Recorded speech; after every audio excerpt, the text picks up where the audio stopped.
దేవుడు తన కృపలో మళ్ళందరినీ భద్రపరిచిన దేవుడు. గడిచినటువంటి 9 నెలల కాలం అంతట్లో తన కృపను అనుగ్రహించిన దేవుడు. పరిస్థితులు ప్రతికూలంగా ఉన్న స్థితిలో కూడా ఆయన తన కృపను అనుగ్రహించి మరలా తిరిగి సజీవు లెక్కలో నిలవబెట్టినటువంటి తన అపారమైనటువంటి కృపను బట్టి సమస్త ఘనత దేవునికి కలుగునుగాక. హల్లెలూయా, హల్లెలూయా. దేవుడు తన కృపలో ఈ ఉదయకాలం మందు మనల్ని కూడా భద్రపరిచిన దేవుడు తన శ్రేష్టమైనటువంటి తన మాటల చేత మనల్ని బలపరచాలని ఇష్టపడుతూ ఉండగా శ్రద్ధ కలిగి కొద్ది నిమిషాలు దేవుని యొక్క మాటల్ని పరిశుద్ధ గ్రంథంలో నుండి ధ్యానం చేసుకుందాం.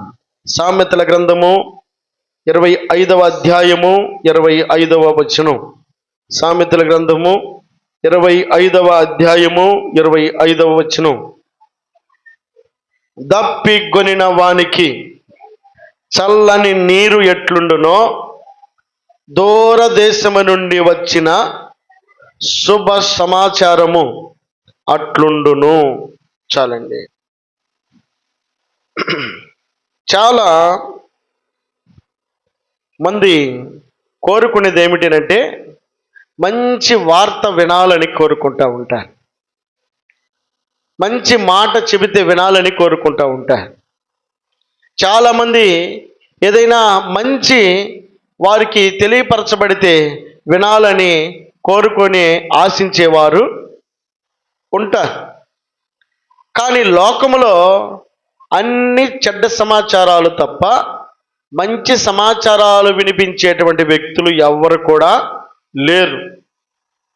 లోకములో వినబడుతున్నటువంటి మాటలు, లోకంలో నడుస్తున్నటువంటి వ్యక్తుల యొక్క మార్గములు మనం అనుసరించడానికి ప్రయత్నం చేస్తే మనం తొట్టిల్లిపోవటం తప్ప, ఆ మాటలు విని సరైనటువంటి మార్గం నుండి వైపు తొలగిపోవడం తప్ప సక్రమైనటువంటి మార్గాన్ని అనుసరించడానికి ఏమాత్రము కూడా మాదిరికరమైనటువంటి పరిస్థితులు కనబడడం లేదు.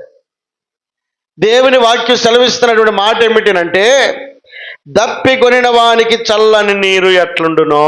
బాగా దప్పికైంది, వెళ్ళావు, ఎవరైనా ఒక ఇంటికి వెళ్ళావు, వెళ్ళగానే వాళ్ళ కుండలో నీళ్ళో లేకపోతే ఫ్రిడ్జ్లో నీళ్ళో తీసుకొచ్చి ఒక బాటిల్ కనుక ఇచ్చారనుకో, మనసు ఎంత తృప్తిగా ఉంటుంది. కాదని చెప్పానని బాగా సెగలగక్కి నీళ్ళు తీసుకొచ్చి ఇస్తే ఎట్లుంటుంది?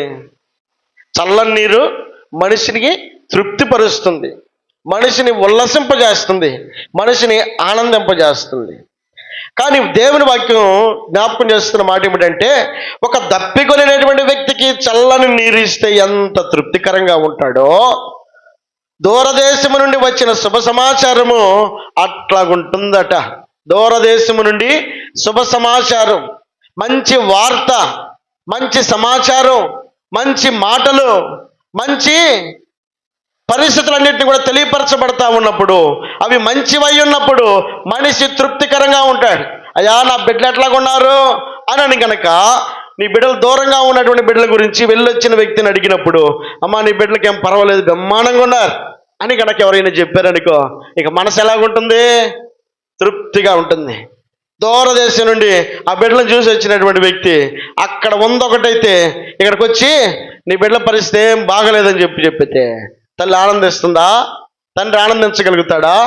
ఏమాత్రం కూడా సంతోషం వారిలో ఉండదు. కాబట్టి శుభ సమాచారం అనేది మనిషిని సంతృప్తిపరుస్తుంది, మనిషిని ఆనందింపజేస్తుంది, మనిషిని ఉల్లసింపజేస్తుంది. మంచి సమాచారం కోసం మనిషి పరిగెడుతూ ఉన్నాడు. మంచి సమాచారం అందించేటువంటి వ్యక్తులు ఎక్కడా కనబడడం లేదు. మంచి శుభ సమాచారం మనిషిని ఏ విధంగా బలపరుస్తుందని మనం ఆలోచన చేస్తే సామెతల గ్రంథం 3వ అధ్యాయం 8వ వచనాన్ని చూద్దాం. సామెతల గ్రంథము 8వ అధ్యాయం 3వ వచనం.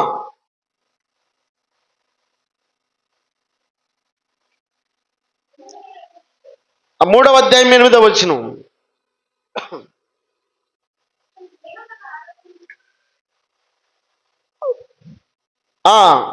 అప్పుడు నీ దేహములకు ఆరోగ్యమును, నీ ఎముకలకు సత్తువను కలుగును.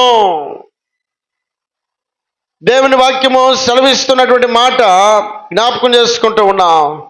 నీ దేహమునకు ఆరోగ్యము, నీ ఎముకలకు సత్తువ కలుగును. 15వ అధ్యాయం 30వ వచనంలో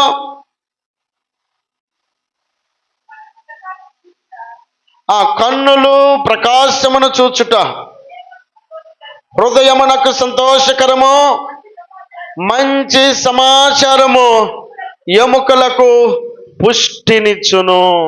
ఏ వార్త ఎముకలకు పుష్టినిస్తుంది? మంచి సమాచారం ఎముకలకు పుష్టినిస్తుంది.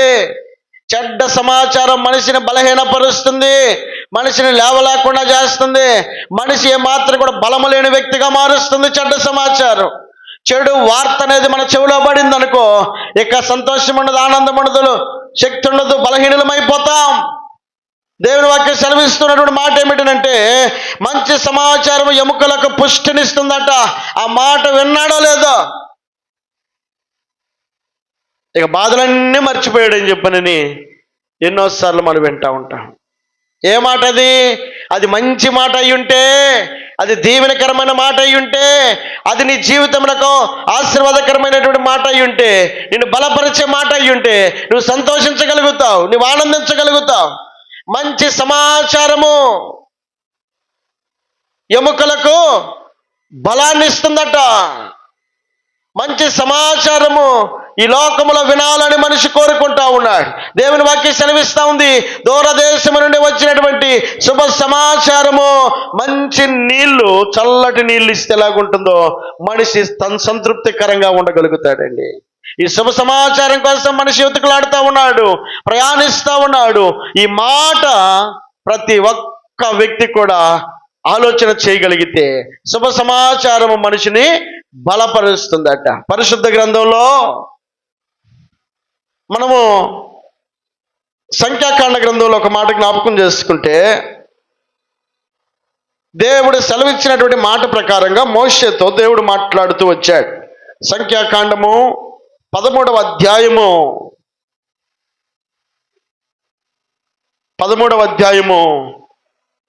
32వ వచనం. మరియు వారు తాము సంచరించి చూచిన దేశమును గూర్చి ఇశ్రాయేలీయులతో చెడ్డ సమాచారము చెప్పి, మేము సంచరించి చూచిన దేశము తన నివాసులను భక్షించు దేశము, దానిలో మాకు కనబడిన జనులందరూ ఉన్నత దేహులు, అక్కడ నెఫెలీల సంబంధులైన అనాకు వంశపు నెఫెలీలను చూచితిమి, మా దృష్టికి మేము మిడతల వలె ఉంటిమి, వారి దృష్టికి అట్లే ఉంటిమని వారు చెప్పారంట. ఎవరు వారు? దేవుడు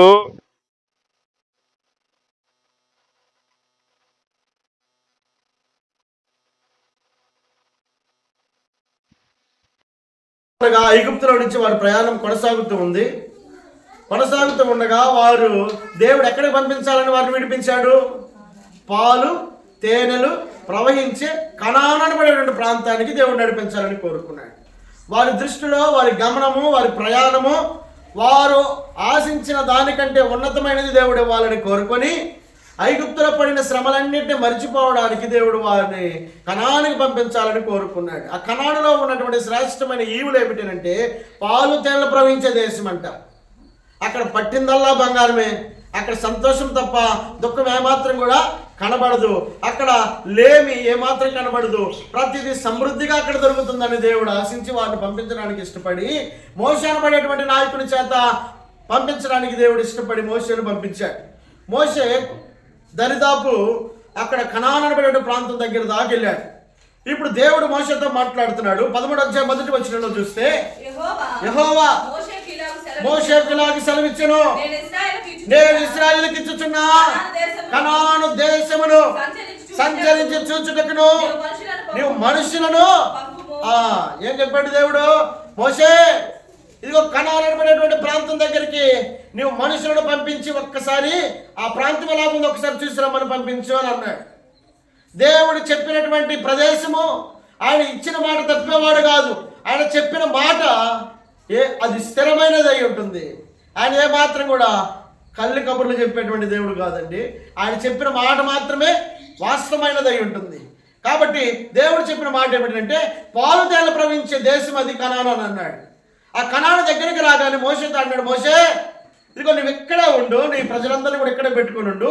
ఇదిగో 12 గోత్రాలు ఉన్నాయి కదా, ఈ 12 గోత్రాల నుండి ఇదిగో ప్రథముడైనటువంటి ఒక్కొక్క వ్యక్తిని, ఒక్కొక్క గోత్రంలో నుండి ఒక్కొక్క వ్యక్తిని పంపించు, 12 మందిని పంపించి అక్కడ ఎలాగుందో ఒకసారి సమాచారం తెలుసుకొని రమ్మని చెప్పి పంపించు అని అన్నాడు. ఇప్పుడు మోషే 12 మందిని పోగు చేశాడు.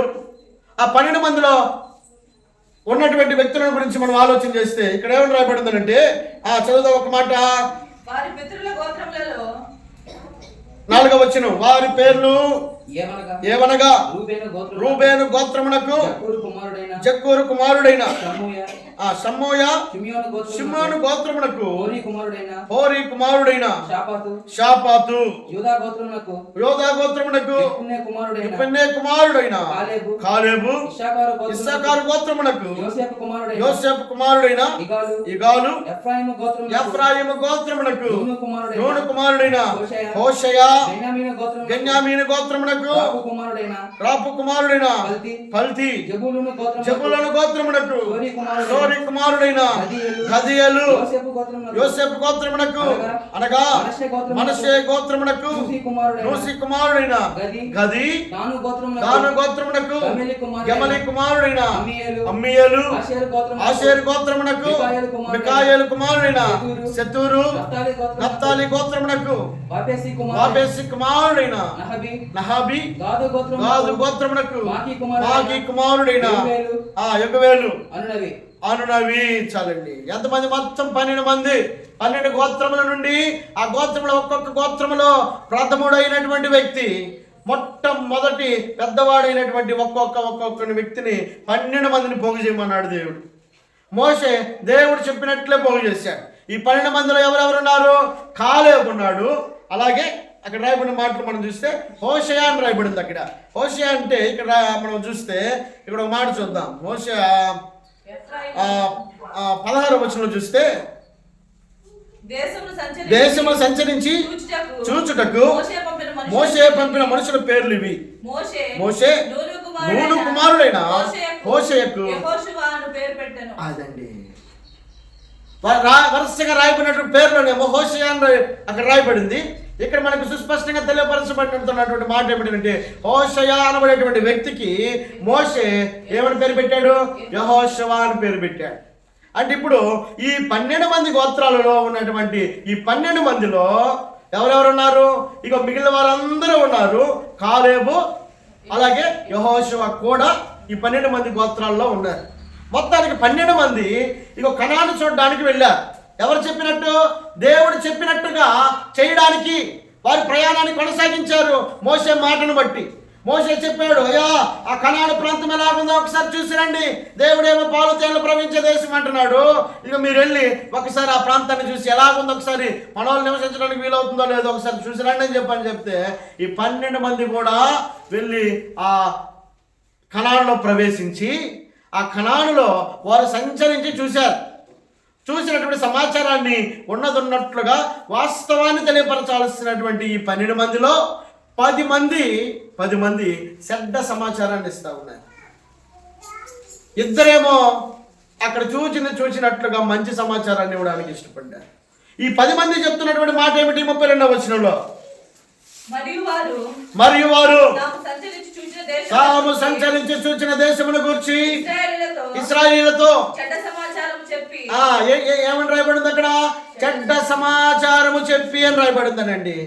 అంటే వాస్తవమైనది వేరుగా ఉంది, కానీ వాళ్ళు ఏం కల్పించారు? చెడ్డ సమాచారాన్ని కల్పించారు. చెడ్డ మాట అంటే కాని మాటను దేవునికి స్తోత్రం చెల్లిద్దాం. హల్లెలూయా. అంటే అక్కడ ఉన్నటువంటి వాస్తవాన్ని పక్కన పెట్టేసి అక్కడున్న ప్రజలందరినీ భయభ్రాంతులకు గురి చేసే మాటలు చెప్తా ఉన్నారు. అక్కడ ఉందొకటి, వారు చూసింది ఒకటి, కానీ వారు సమాచారం అందించే మాట మాత్రం చెడ్డ సమాచారాన్ని అందిస్తూ ఉన్నారు. అబద్ధం ఆడుతూ ఉన్నారు, వాస్తవాన్ని వక్రీకరిస్తూ ఉన్నారు. ఈ చెడ్డ సమాచారం వారి చెవున పడతా ఉంది. ఇదిగో 10 మంది ఒక మాట మీద ఉన్నారు. ఇద్దరు మాత్రం మాట, ఇంకొక మాట మీద ఉన్నారు. ఇప్పుడు 10 మంది మాట నమ్ముతారా, ఇద్దరు మాట నమ్ముతారా? 10 మంది మాటనే నమ్ముతారు. ఓహో, ఇది వాస్తవం కావాలా అని వారు మనస్సులో అనుకొని మేము సంచరించి చూచిన దేశము తన నివాసులను భక్షించు దేశము. ఆగాగు, ఎలాంటి దేశం అంట? అక్కడ ఎవరైతే నివసిస్తారో వాళ్ళందరినీ చంపేస్తుందట ఆ దేశం. అక్కడ బ్రతకడానికి కూడా కష్టం. దేవుడేమో పాలు తేనెలు ప్రవహించే దేశం అని చెప్పాడు, కానీ మనుషులు బ్రతకడం అక్కడ కష్టం. అది మనుషులను భక్షించే దేశం అని 10 మంది చెప్తా ఉన్నారు. దానిలో మాకు కనపడిన జనులందరూ ఉన్నత దేవులు, పెద్ద పెద్ద శరీరం కలిగినటువంటి బలమైనటువంటి మనుషులు కనపడుతున్నారు అక్కడ. అక్కడ ఇదిగో నెఫెలీలు అనబడేటువంటి సంబంధులైన అనాకు వంశపు నెఫెలీలను చూసినప్పుడు మా దృష్టికి మేము మిడతల్లాగా ఉన్నాము, వారి దృష్టికి అట్లే ఉంటిమి. వారేమో పెద్ద పెద్దలాగా కనపడుతున్నారు, మేమేమో మిడతల్లాగా కనపడతా ఉన్నాం. మనం కనుక అక్కడికి వెళ్తే మనం ఇక బ్రతకడం కష్టం. మళ్ళీ వాళ్ళు చంపేస్తారు, మీ ఇష్టం, ఇక పోతే పోండి లేకపోతే లేదని చెప్పని 10 మంది కూడా వారిని భయపెడతా ఉన్నారు. వారిని భయభ్రాంతులకు గురి చేస్తూ ఉన్నారు. ఆ భయము వారిని ఏం చేస్తుంది? అక్కడ 14వ వచనంలో, అప్పుడు ఆ సర్వ సమాజము ఎలుగెత్తి కేకలు వేసి, ప్రజలు ఆ రాత్రి ఎలుగెత్తి ఏడ్చిరి. దేన్ని బట్టండి? ఎందుకు ఏడుస్తున్నారు వాళ్ళు? చెడ్డ సమాచారం ఏం చేస్తుందో తెలుసా? మనిషిని బాధ పెడుతుంది, మనిషిని కృంగదీస్తుంది, మనిషిని లేవలేకుండా చేస్తుంది, మనిషి కోలుకోలేకుండా చేస్తుంది, మనిషి కన్నీరు కార్చేటట్లుగా చేస్తుంది. అదే చెడ్డ సమాచారము మనుషులను కృంగదీస్తుంది. అనరాని మాటలు కనుక అన్నట్టుగా నీ మీద కనుక క్రియేట్ చేస్తే నీ మనసు ఎంత నొచ్చుకుంటుంది? నువ్వు అనలా, వాస్తవంగా నువ్వు అనలేదు, కానీ ఇదిగో పలానోళ్ళు ఇట్లా అంటున్నారని చెప్పాను కనుక ఒకవేళ నీ మీద కనుక చెడ్డ సమాచారమే వెళ్ళి కనుక ఎదుటి వ్యక్తులను కనుక ఆ సమాచారం కనుక మోస్తూ ఉంటే, అది వినినటువంటి ఈ వాస్తవం, ఈ మాట నేను అనలేదే అని కనుక నీ మనసుకి తెలిసినప్పుడు నీ మనసు ఎంత బాధపడుతుంది? ఎంత కృంగిపోతావు, ఎంత ఏడుస్తావు, ఎంత బాధపడతావు, ఎంత నువ్వు బలహీనురాలు అయిపోతావు, ఎంత నువ్వు బలహీనుడు అయిపోతావు. చెడ్డ సమాచారం మనిషిని కృంగదీస్తుంది కనుక ఇదిగో ఆ సర్వ సమాజము ఎలుగెత్తి ఏడుస్తూ ఉంది. ఆ రాత్రి అంతా ఏడుస్తుందంట. అయ్యో, దేవుని మాట నమ్మి మేము ఐగుప్తు నుండి ఇదిగో ఫరో అన్న కొట్టో తిట్టో అంతో ఎంతో పెట్టుతూ ఉండేవాడు. ఇప్పుడు ఆయన ఏమో కనాను అనబడేటువంటి ప్రాంతంలో పాలు తేనెలు ప్రవహిస్తాయని చెప్పి ఐగుప్తు నుంచి విడిపించి మమ్మల్ని తీసుకొచ్చింది చంపడానికా, మమ్మల్ని బాధ పెట్టడానికా, మేము ఇక కృంగిపోతాం, మేము నశించిపోవడానికా ఆయన మమ్మల్ని తీసుకొచ్చింది ఐగుప్తు నుంచి అనే దిగులు గుబులు వారి హృదయంలో ఉండగా వారు కన్నీరు గారుస్తున్నారంట. వారు బాధపడతా ఉన్నారు. ఈ చెడ్డ సమాచారము వారిని బలహీనపరుస్తూ ఉంది. ఆ 2వ వచనంలో చూస్తే, మరియు ఇశ్రాయేలీయులందరూ మోషే అహరోనుల పైన సనగొక్కొనిరి. ఆ సర్వ సమాజము, అయ్యో, ఐగుప్తులు మేమేలా చావలేదు, ఈ అరణ్యమందు మేమేలా చావలేదు, మేము కత్తివాత పడనట్లు యెహోవా మమ్మల్ని ఈ దేశంలోనికి చూసారా ఒక్క మాట ఎంతమందిని ఇదిగో దైవజనుడైనటువంటి మోషేను అహరోను మీద సనిగేటట్లుగా చేస్తుంది, దేవుని కూడా దూషించేటట్లుగా చేస్తుంది. పరిస్థితులన్నీ కూడా వారికి అనుకూలంగా లేనట్లుగా వారు భావించుకొని ఇక ఈ 10 మంది చెప్పిన మాట వారి కృంగిపోయేటట్లుగా చేయడం మాత్రమే కాకుండా ఇక దేవుణ్ణి కూడా వారు చెడ్డగా భావించుకునే పరిస్థితికి వారు కారకులయ్యారు. చేత అయితే మేలు చేయాలి కానీ కీడు మాత్రం చేయకూడదు. ఎంతమంది అక్కడ బాధపడుతున్నారు? ఈ 10 మంది మాట లక్షల మందిని బాధ పెడతా ఉంది. ఆ చెడ్డ సమాచారం వల్ల వారు నశించిపోవడం మాత్రమే కాకుండా వారు దూషించి ద్వేషించేటువంటి వ్యక్తులుగా మారిపోయారు. ఎంతమందిని ఆ మాట కృంగదీస్తూ ఉందో మనము జ్ఞాపకం చేసుకోగలిగితే అక్కడే ఉన్నటువంటి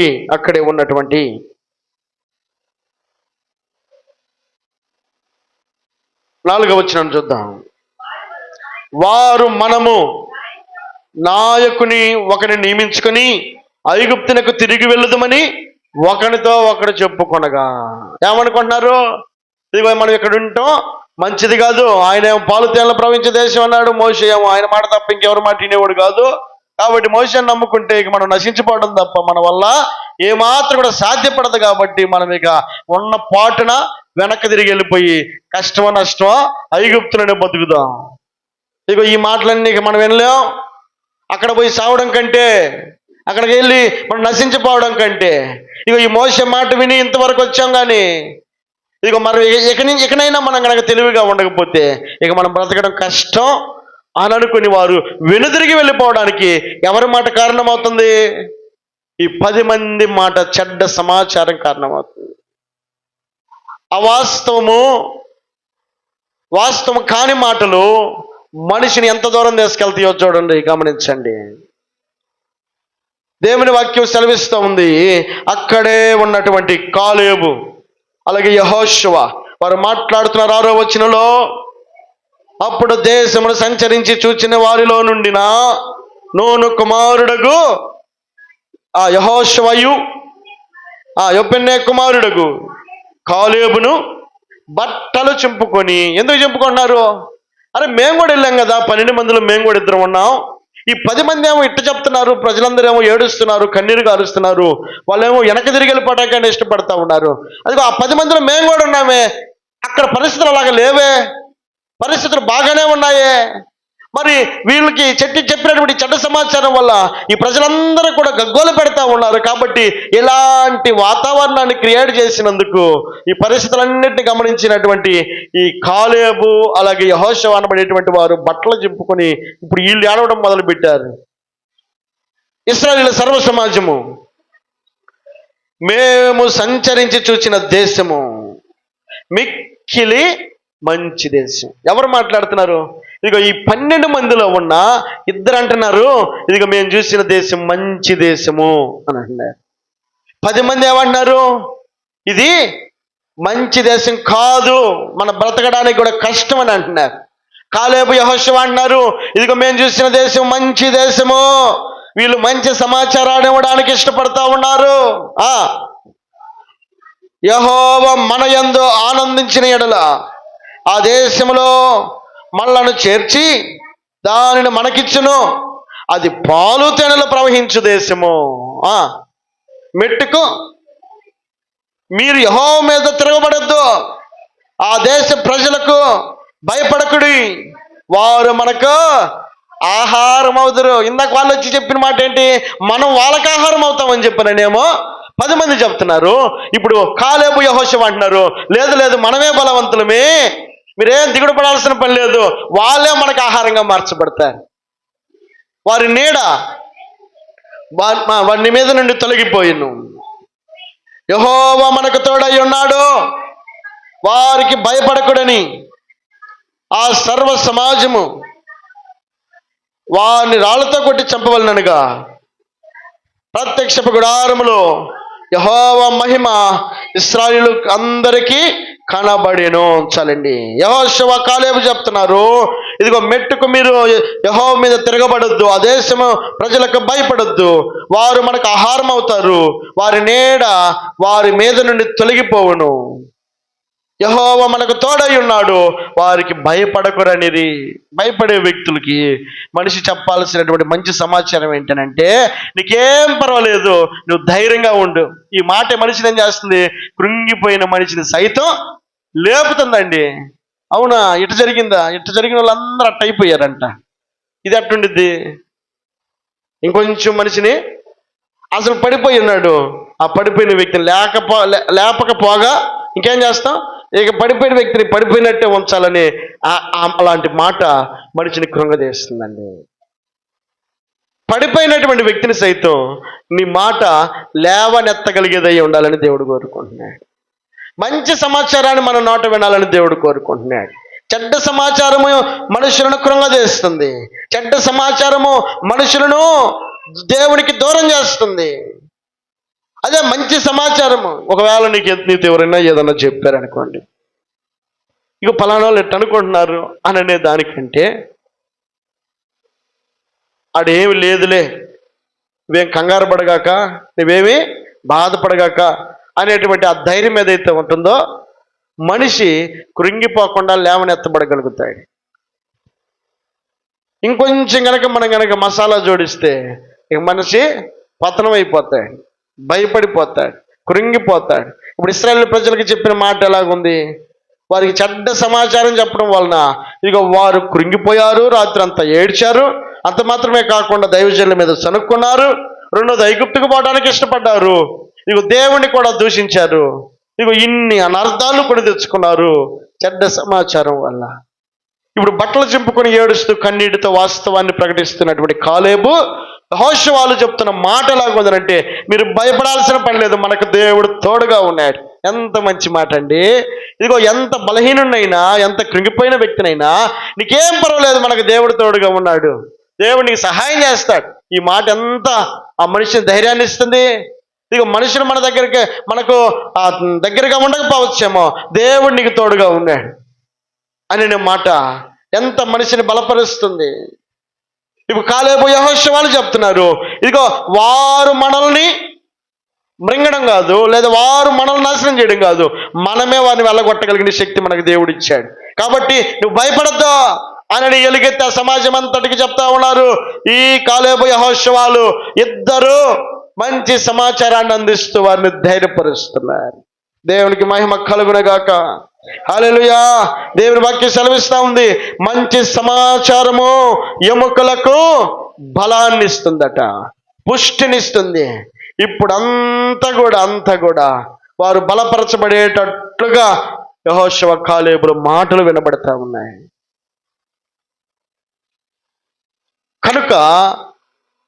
కనుక దేవుని వాక్యం జ్ఞాపకం చేసుకుంటే, దప్పికొనిన వానికి చల్లని నీరెట్లుండునో, దూరదేశం నుండి వచ్చిన శుభ సమాచారము అట్లుండునట్ట. దూరదేశం నుండి ఎక్కడి నుంచో వచ్చేటువంటి మాట ఎలా ఉండాలి? ఎదుటి వ్యక్తులను బలపరిచేటట్లుగా ఉండాలి, ఎదుటి వ్యక్తులకు ధైర్యం చెప్పేటట్లుగా ఉండాలి, కృంగదీసేటట్లు కాదు, లేనిపోయిన మాటలు కాదు, కామిచ్చి ఇదిగో అక్కడ ఒకటైతే ఇక్కడ 10 దానికి జోడించి చెప్పడం కాదు. అక్కడ జరిగింది పావలే, మనం 2 రూపాయలుగా దాన్ని కనుక వర్ణించి ఆ వ్యక్తిని కనుక మనం కృంగదీస్తే ఆ వ్యక్తి నష్టపోతాడు, ఆ వ్యక్తి కృంగిపోతాడు. ఇదిగో మనము మనుషులను కృంగదీయటం కోసం కాదు, మనుషులను బలపరిచేటువంటి వ్యక్తులుగా నీవు నేను కనబడాలని దేవుడు కోరుకుంటున్నాడు. హల్లెలూయా, హల్లెలూయా.